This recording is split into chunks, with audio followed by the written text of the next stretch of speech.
Sinderion's Field Journal. 4th Era, 58. Second Seed, Midas. I've spent a large portion of my life unraveling the mystery of the Nirnroot, and yet I still feel unfulfilled. The trilling sound this strange herb emits seems to taunt me, to push me even harder to discover its secrets. Even after a generous and indomitable traveler became a field collector in my stead and provided me with 5 score of the Nirnroot, I was only able to muster what I consider a mediocre alchemical creation at best. This only served to strengthen my hunger and whet my appetite for the solution. It wasn't until over 50 years later that the answer to my prayers was carried into my basement workshop at the Westweald Inn. The first thing I heard was the familiar tone, that unmistakable warble unique to the Nirnroot. But when I turned around, my heart leapt and a chill ran down my spine. This was indeed a Nirnroot, but of a variety the likes of which I have never seen. The herb was awash in a spectacular array of red hues, each leaf seemingly emblazoned with innumerable variations of crimson.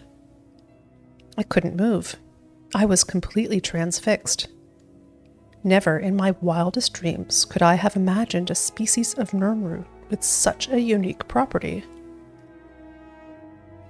After an awkward silence, I finally managed to stammer out a few questions to the traveler who'd brought me this treasure. He told me his name was Obeth Arnesian, a treasure seeker from Skyrim.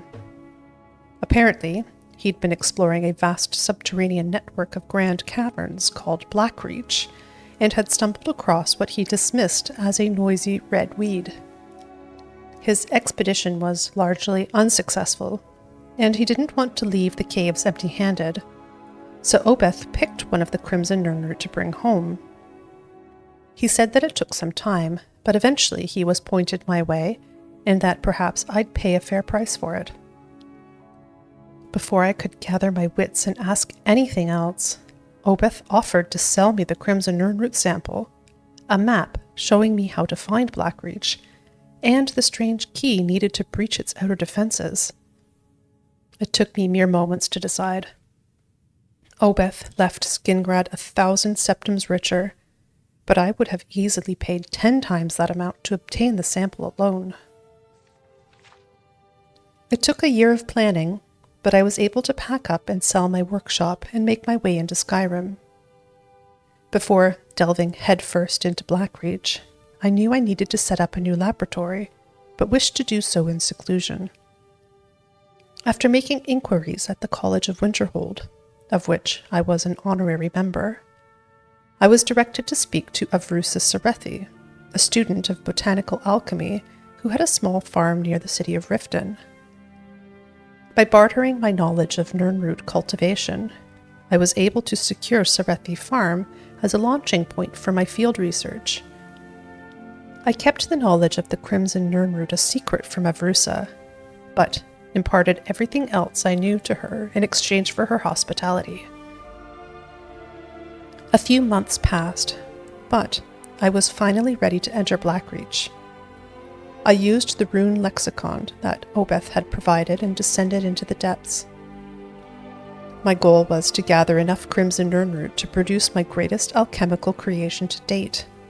I was certain it would take at least 30 of them to provide the necessary catalyst. This brings me to the present. My initial research seems to indicate that the crimson Nirnroot has a similar affinity for moisture as the garden variety, but also maintains some sort of symbiotic relationship with the enormous fungi that inhabits Blackreach. It's my guess that the fungi itself is a source of water, absorbing it from the moist subterranean air like a sponge. This provides the ideal environment for the Nirnroot to grow. Unfortunately, the crimson Nirnroot appears to have a vastly shortened lifespan, and they are in no way plentiful down here.